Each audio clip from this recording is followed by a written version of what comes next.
John D. Rockefeller rose from the son of a traveling peddler to the richest man in America, and with that enormous wealth came dreams of escape.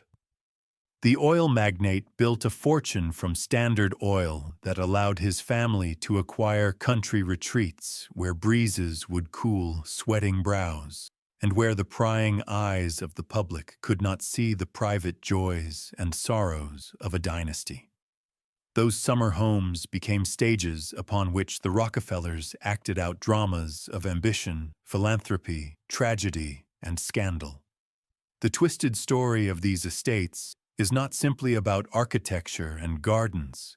It is about the human dramas that played out behind grand facades, the secrets buried in tunnels beneath manicured lawns, and the tension between ostentatious wealth and the pursuit of morality. As with all great American stories, there are fires and floods, altruists and rogues, beauty and shame. From Ohio to New York to Maine, the Rockefellers planted palatial houses in bucolic settings, watched them burn, knocked them down, and built again.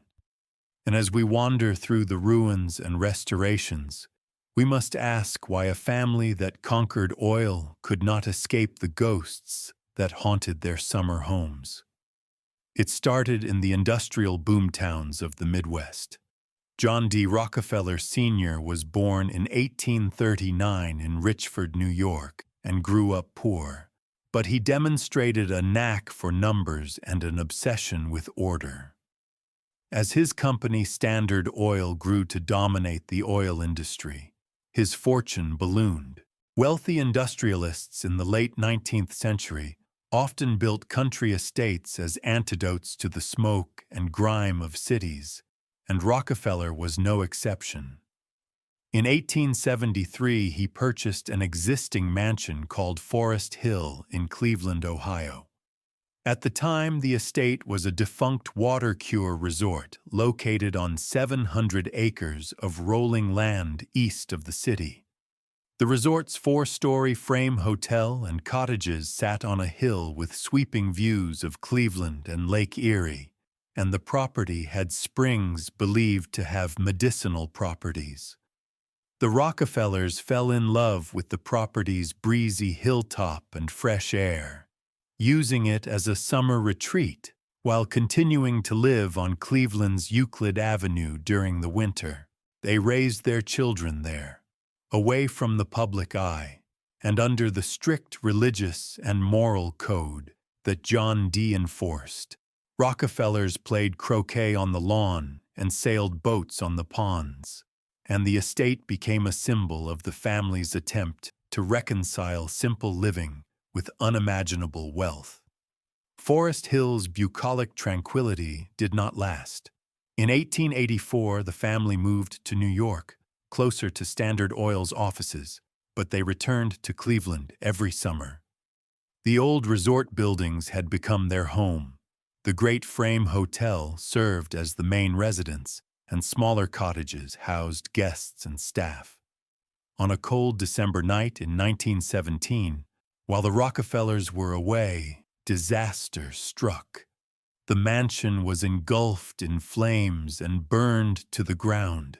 Investigators later discovered empty 5-gallon oil cans near the ruins and suspected arson. 2 former employees were rumored to have sought vengeance against Rockefeller's strict management by setting the blaze. With the mansion reduced to ashes and memories, John Jr., who had inherited the property, refused to rebuild.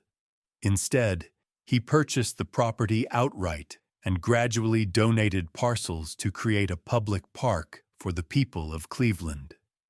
The destruction of Forest Hill became a metaphor for the transient nature of fortunes.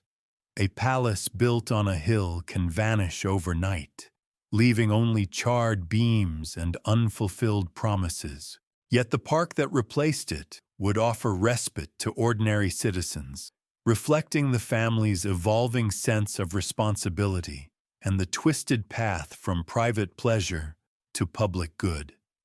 The Rockefellers' next summer home would rise in the Hudson Valley. In 1893, John D. Rockefeller Sr. began buying farmland in Pocantico Hills, about 20 miles north of New York City. His vision was to create an expansive estate where his family could escape Manhattan's heat and enjoy pastoral life. An existing house called the Parsons Wentworth House served as their summer cottage. The house was comfortable but rustic, and Rockefeller Sr. disliked its cluttered interior. He ordered an overhaul of its electrical system, but fate intervened. In September 1902, on the eve of scheduled rewiring, a blaze broke out and consumed the house. The fire was attributed to defective wiring, and the family lost priceless furnishings and art. Standing among the smoldering ruins, John Jr. vowed to build a new home that would be safe, modern, and worthy of their status. He engaged the firm of Delano and Aldrich to design a classical residence that would sit atop the hill. Over the next decade, masons erected a 4-story stone mansion called Kijkwit, meaning lookout in Dutch. Its limestone facade gleamed in the sun, while terraces cascaded down the hillside toward panoramic views of the Hudson River and Manhattan skyline. Deep within its foundations lay something more unusual: 2 basement levels that would become the setting for hidden service tunnels and secret rooms. Kijkwit was not simply another Gilded Age mansion, it was a fortress of opulence and order. The main residence had around 40 rooms, but the complex extended far beyond its walls. Beneath the house, a network of interconnecting passageways allowed servants to move discreetly without disturbing the family. The tunnels led to mechanical rooms, kitchens, and storage chambers carved into the bedrock. In later years, during the Cold War, one of these underground spaces even served as a bomb shelter where national documents could be hidden. Nelson Rockefeller, who served as governor of New York and vice president of the United States, transformed sections of the subterranean corridors into an art gallery, installing works by Picasso, Calder, and other modernists on concrete walls far from the sunlight. Visiting dignitaries marveled as they walked through tunnels lined with masterpieces. The contrast between the classical mansion above and the modern art hidden below symbolized the family's dual identity: guardians of tradition and patrons of innovation. The tunnels also functioned as microcosms of the Rockefellers' desire for privacy and control. Service workers scurried unseen, while the patriarch surveyed the river from the terrace, oblivious to the secret life beneath his feet. While Kijkwit's main house radiated restraint, its satellite building, known simply as the Playhouse, indulged extravagance. Built in the 1920s as a standalone entertainment complex, the Playhouse was 3 times larger than the main residence. It contained an indoor swimming pool, 2 squash courts, a fully equipped gymnasium, a bowling alley, a bar, a grand ballroom, and a dining hall able to seat hundreds. Its roof held a solarium, and the basement hid a firing range. The structure looked like a country club, but it existed solely for the enjoyment of one extended family and their guests. During the Great Depression, when millions faced destitution, guests at the Playhouse danced to live orchestras, played billiards, and watched films in a private theater. The building also housed a secret safe room and a bomb shelter built during World War II. When tensions flared in the 1970s, Henry Kissinger used a basement office in the Playhouse as a secure location to store sensitive government papers. It seemed fitting that documents shaping world diplomacy sat in the basement of a private retreat built for games. The Playhouse was both a sanctuary and a symbol of the blurred lines between wealth and power. Kijkwit's grounds were as carefully designed as the house. Landscape architect William Wells Bosworth terraced the slopes and created a series of formal gardens inspired by the Villa d'Este in Italy. The Italian garden dripped with fountains, balustrades, and classical statues. A Japanese garden offered serenity with waterfalls, stone lanterns, and bridges arching over koi ponds. The morning garden faced east to catch the dawn light on dewy lawns. Bosworth lined pathways with clipped hedges and tucked away pavilions for afternoon tea. He selected plant species to ensure blooms from spring through fall, and he installed hidden irrigation lines to supply water. The result was a horticultural symphony that disguised the estate's underlying network of pipes and tunnels. Gardeners moved invisibly through service doors, and guests strolling past peonies and azaleas never saw the work that kept the greenery lush. The gardens were not only a refuge for the family, but a stage for them to host heads of state, royalty, and artists. Entertaining in the gardens allowed the Rockefellers to present themselves as cultured philanthropists, even as critics condemned their business practices. The interplay between public display and private guilt blossomed alongside the roses. If Kaikwit represents order, Forest Hill tragedy, and the playhouse extravagance, then the Eyrie embodies fragility. Perched on a bluff overlooking Seal Harbor, Maine, this summer home started as a modest 65-room cottage built in 1897 by naturalist Samuel Fessenden Clark. In 1910, John D. Rockefeller Jr. and his wife Abby Aldrich Rockefeller bought the house and surrounding property. They adored the island's rugged cliffs, deep forests, and cool fog, but found the house too small for their growing family and social gatherings. Architect Duncan Candler was hired to enlarge it. By raising roofs, adding wings, and expanding porches, he transformed the cottage into a 100-room shingle-style mansion. The Eyrie offered sweeping views of the Atlantic, and postcard photographers soon captured its dramatic silhouette. John Jr. also acquired adjacent parcels to ensure privacy and built a network of carriage roads snaking through the island.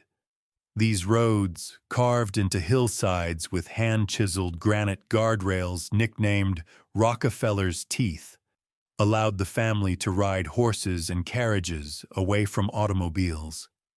It was here, amid spruce forests and granite ledges, that the Rockefellers hoped to escape scrutiny. Yet tragedies would again challenge their sense of sanctuary. The Eyrie's story is laced with melancholy. Abby Aldrich Rockefeller, a patron of modern art who championed the Museum of Modern Art, filled the summer home with paintings, sculpture, and Asian antiques. She commissioned landscape designer Beatrix Farrand to create a garden that merged English perennial borders with Asian statuary.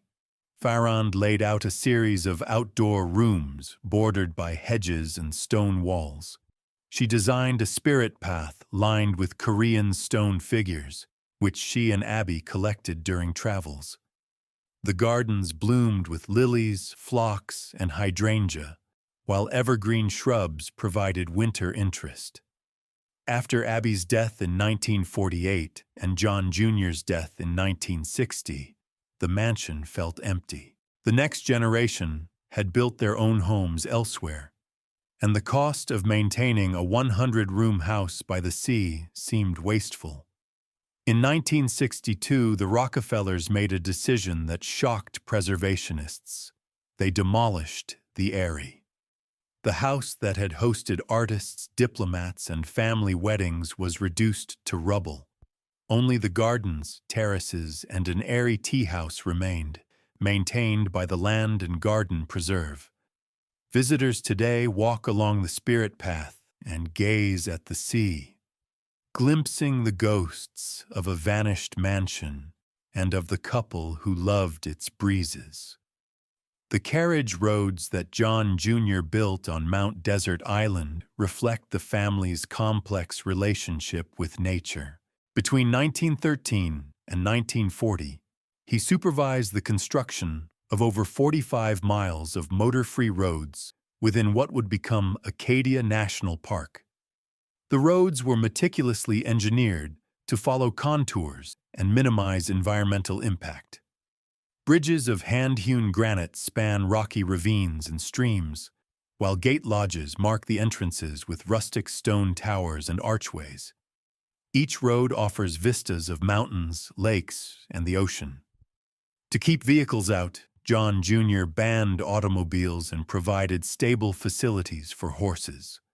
The roads were lined with low stones set vertically to serve as guardrails, which locals nicknamed Rockefeller's teeth. These teeth were not just safety features.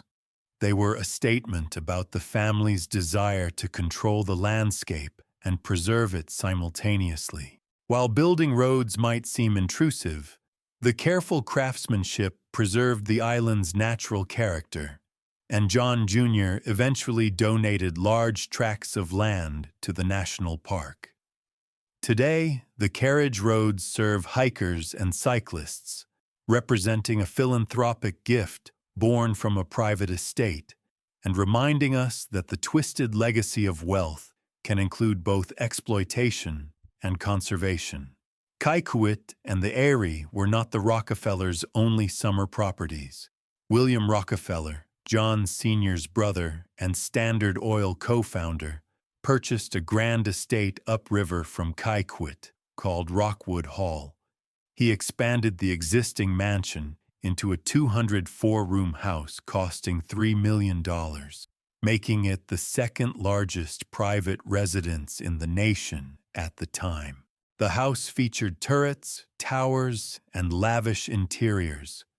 During the Colorado Coalfield War of 1913–14, when miners in Rockefeller-owned mines went on strike and violence erupted, angry crowds threatened to march on Rockwood Hall in Kaikouet. Local authorities prepared for possible invasion, highlighting how industrial strife could reach the very doors of capitalist mansions.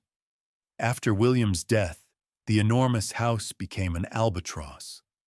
No one in the family wanted to live in such a gargantuan structure that required hundreds of servants. The building fell into disuse and was demolished around 1940. Today, only foundations and lawns remain in what is now a public park. The rise and fall of Rockwood Hall illustrate the hubris of building beyond necessity and the inevitable decline of houses that symbolized a bygone era. They also show how the violence associated with the family's industrial empire reverberated back onto their idyllic retreats. The Stone Barns Center for Food and Agriculture is another chapter in the evolving story of these estates.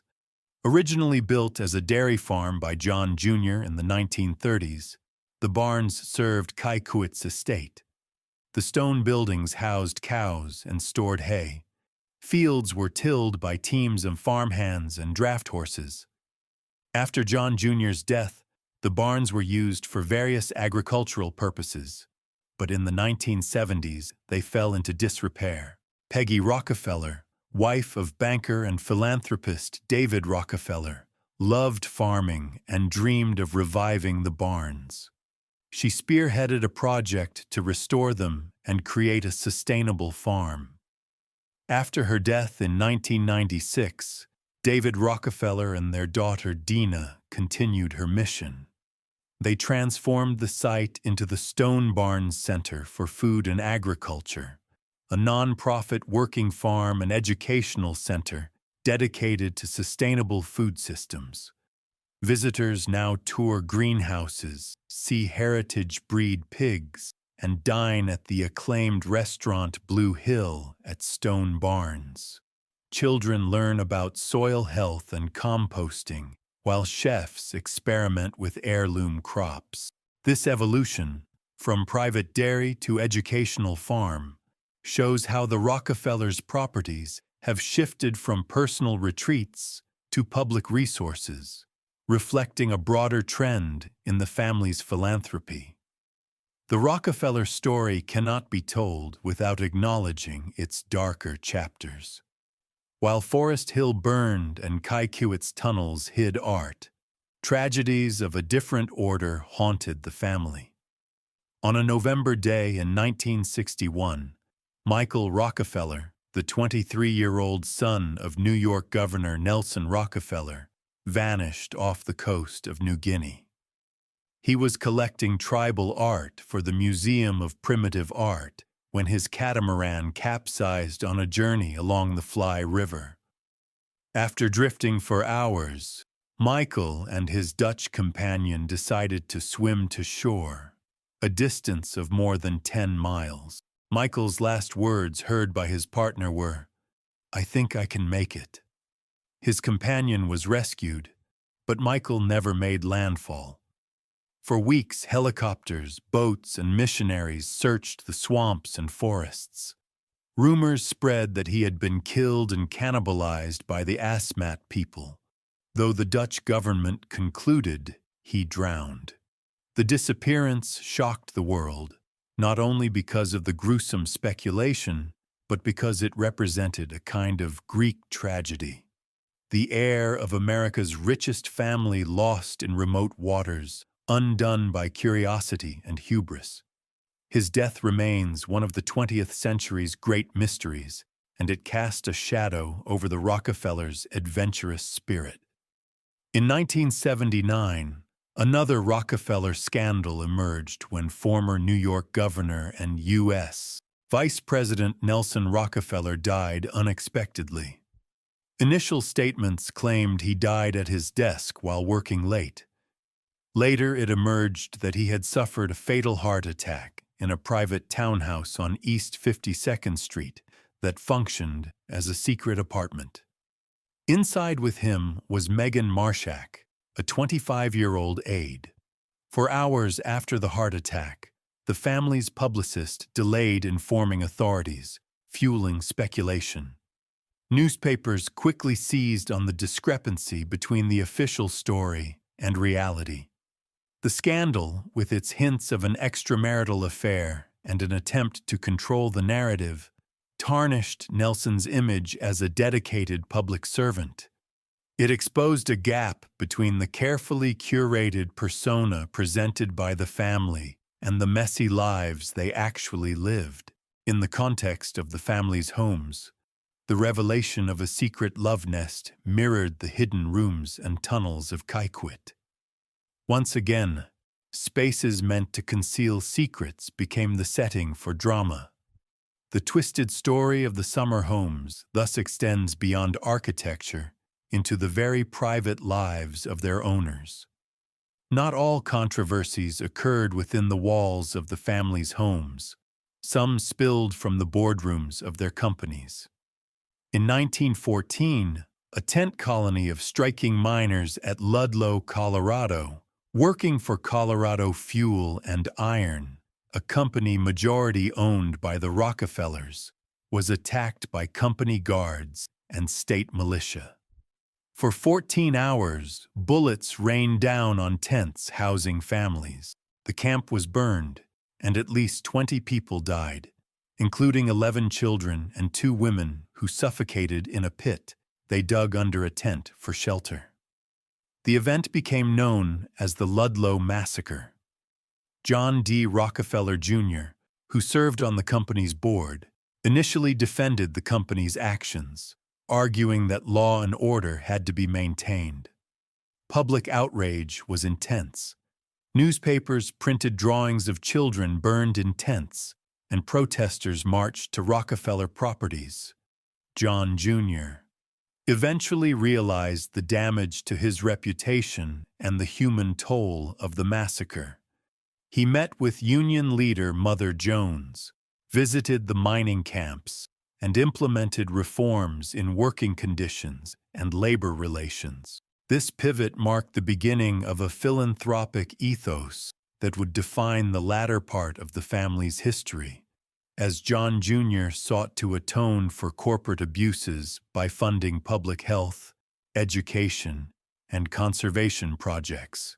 These controversies highlight the tension at the heart of the Rockefeller narrative.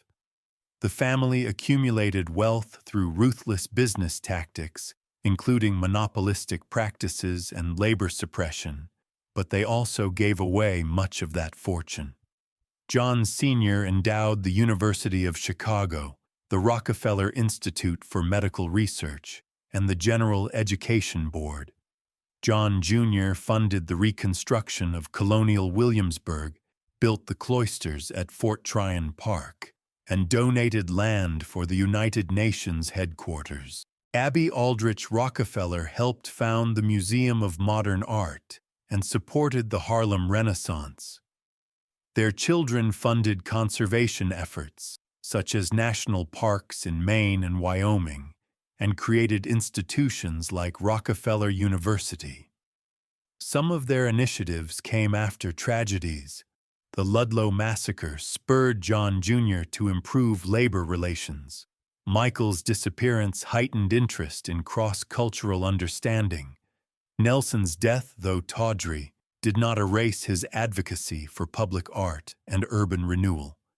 Yet the philanthropic achievements cannot erase the pain of those exploited, or the sense that the family gave back because guilt demanded it. The summer homes, built on profits from kerosene and gasoline, embodied both the splendor of giving and the ugliness of taking.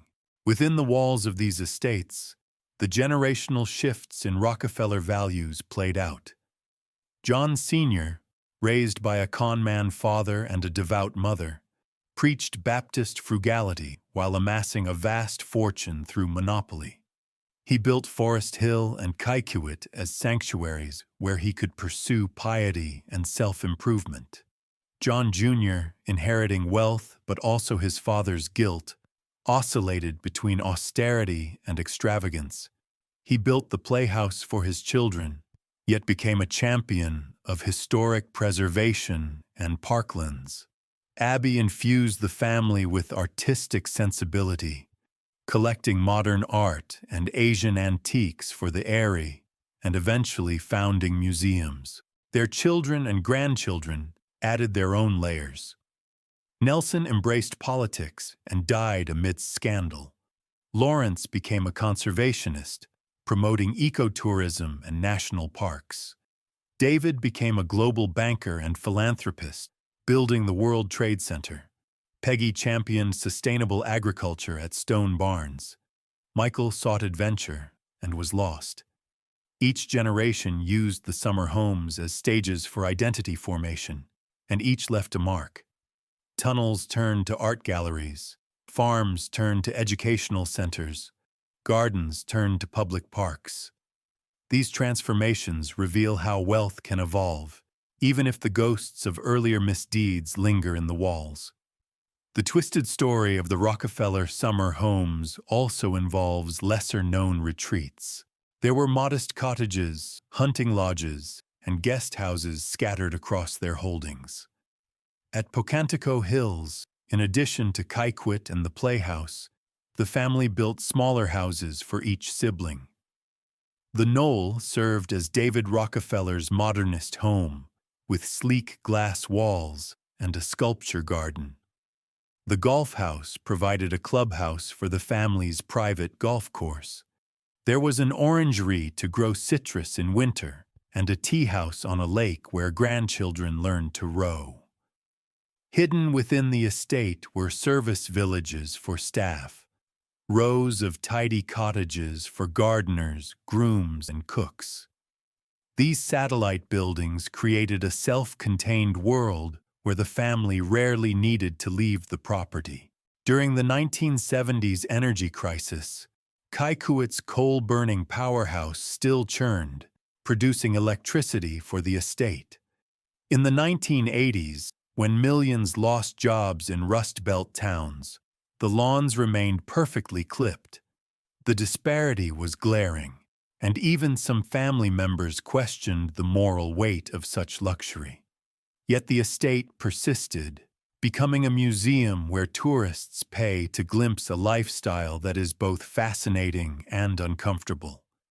The interplay between secrecy and public scrutiny is perhaps the most compelling theme running through the story of these homes. At Forest Hill, the suspicion of arson by disgruntled employees underscores the resentment wealth can breed. At Kaikwit, the tunnels that allowed servants to remain invisible speak to the need to keep the machinery of luxury out of sight. The bomb shelter storing cabinet papers in the playhouse reveals how national security can intersect with private privilege. The Ares' destruction after the patriarch's deaths suggests an unwillingness to let strangers wander its halls. Rockwood Hall's demolition erased a physical symbol of extravagance, but not the memory of the strife it elicited. Michael's disappearance and Nelson's scandal prove that even the wealthiest families cannot shield themselves from unpredictable tragedies and human weaknesses. In each case, secrecy served as both protection and prison.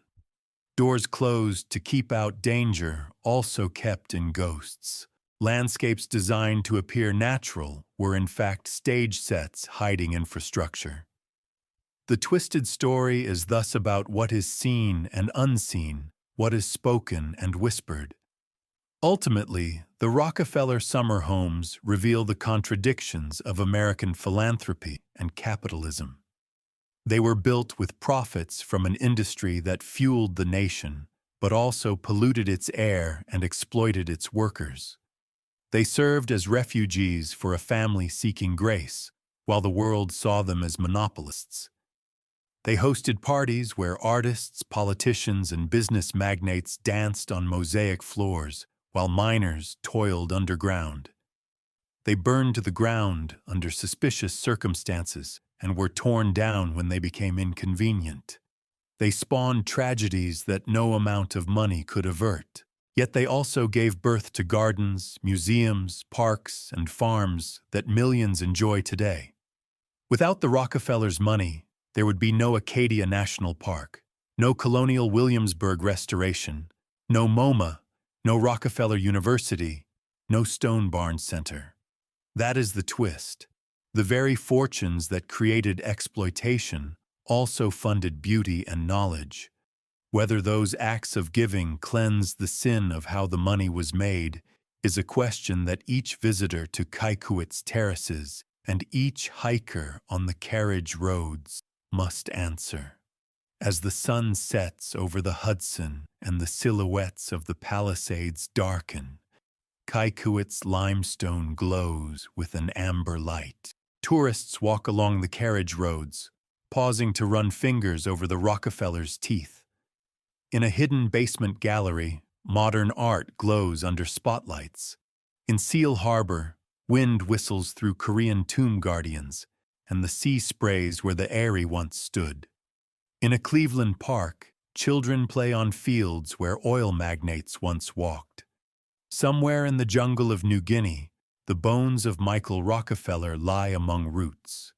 A street in New York is stained with the memory of a scandal. These are the echoes of the twisted story.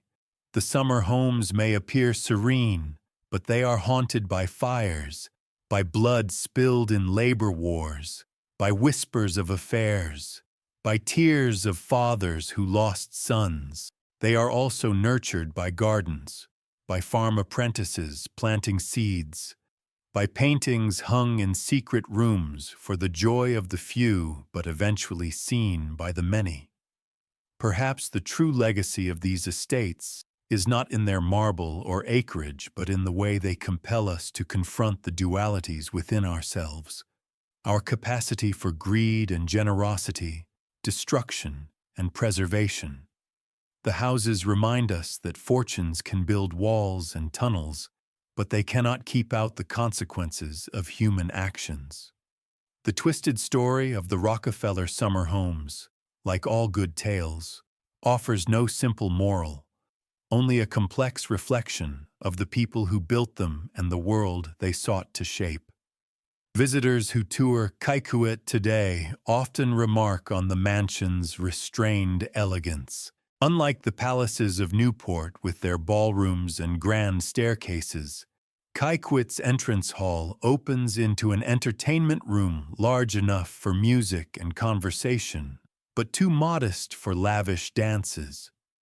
Beyond lies a library lined with leather-bound volumes that whisper of scholarly pursuits, a women's conversation room across the foyer for reflective exchanges, and a gracious sitting area inviting intimate chats. The dining room features Chippendale chairs and a mahogany table set with silver, while upstairs bedrooms circle an oculus that fills the hall with light. The kitchens are practical, connected to a service elevator and a butler's pantry, where fine china is stacked on deep shelves. Throughout the house are sculptures, paintings, rugs, centuries-old porcelain plates, Chinese ceramics under plexiglass, and plasterwork that mimics embroidery.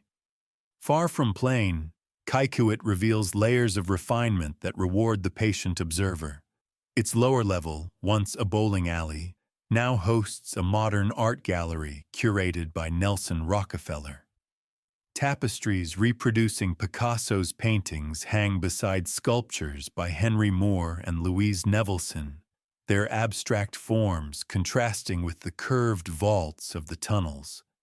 This interplay between intimate domesticity and world-class art underscores the family's ability to blend simplicity with sophistication. The Playhouse, originally a family recreation center, transformed into a nexus where private leisure and public duty intersected. During World War II, it hosted secret meetings, and its basement bomb shelter stored classified documents, providing a secure haven for papers that shaped national policy. In the 1970s, as social unrest spread across America, state officials quietly moved sensitive files to the Playhouse's reinforced vault. The facility continued to host squash matches, bowling games, and film screenings, all while serious business transpired in hidden rooms. When Kaikouet opened to the public, docents began guiding visitors through these spaces, juxtaposing stories of children practicing dives in the pool with tales of Henry Kissinger storing state secrets. The Playhouse thus epitomizes how the family's properties served multiple purposes, adapting to the needs of the moment while preserving an air of exclusivity. Kaikouet's art spills out into its gardens, turning the landscape into an outdoor gallery. Sculptures by modern masters punctuate verdant lawns. A massive bronze by Henry Moore reclines near a reflecting pool, while Alexander Calder's whimsical mobiles sway above manicured hedges. Nelson Rockefeller commissioned tapestries that replicate Picasso's greatest works and hung them in the cool tunnels to protect them from sunlight. He believed art should be a part of daily life rather than hidden away. Yet he installed hidden climate control systems behind the walls to preserve the textiles. Paths wind through rose gardens and pergolas, where sculptures are strategically positioned to catch the change in light. Each vista is choreographed like a stage set, and inscriptions carved into low stone walls offer lines of poetry and scripture. Beneath the surface, a network of irrigation pipes supplies water to fountains and flower beds. This marriage of beauty and engineering illustrates the family's penchant for hiding the machinery of luxury.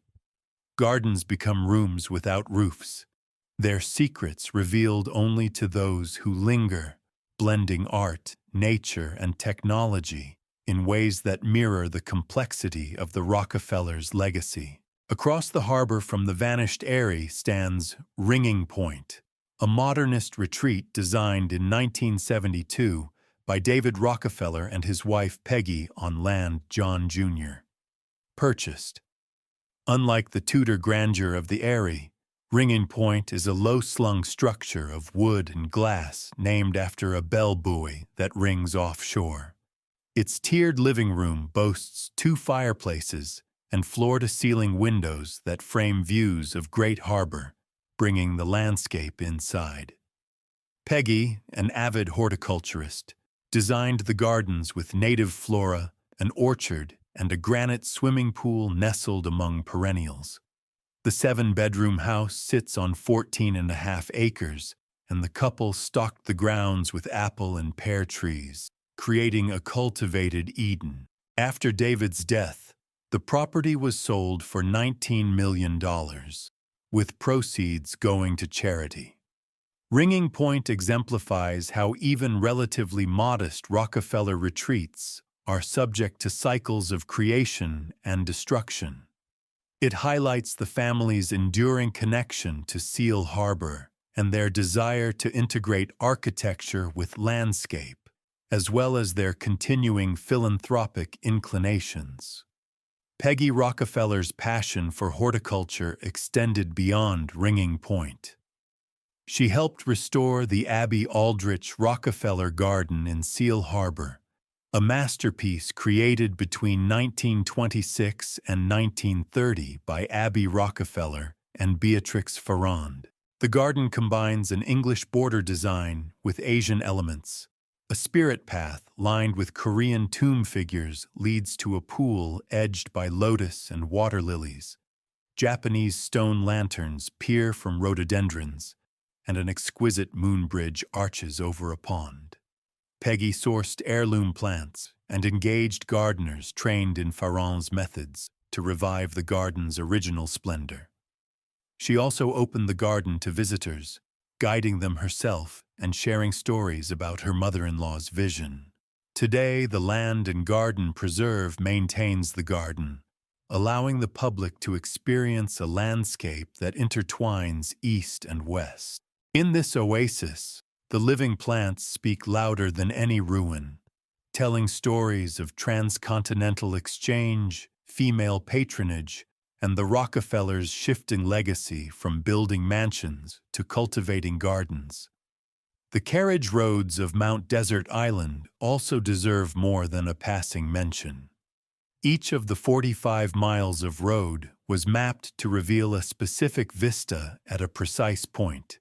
Engineers blasted through granite, built retaining walls, and constructed stone bridges arching over brooks. Workers camped in tents through Maine's harsh winters, earning wages that provided stability in lean times. Gate lodges stand like storybook towers guarding the road entrances, while massive granite coping stones stand on end along the edges, their jagged tops earning the nickname Rockefeller's Teeth.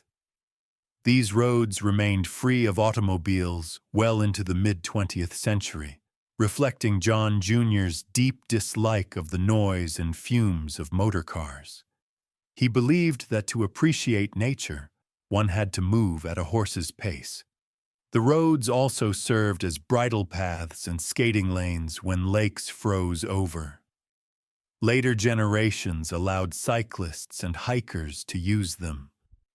Today, the roads are part of Acadia National Park and are enjoyed by thousands of visitors each year. They are physical legacies of the Rockefeller wealth repurposed for public enjoyment, built by men who needed the work and maintained by volunteers who loved the park. Beyond the famous estates, a constellation of smaller homes and cottages dotted the Rockefeller holdings. John Jr. built a cluster of Tudor-style cottages near Forest Hill for his sisters, each with manicured gardens and views of the park. In Seal Harbor, the family commissioned summer houses for cousins and children.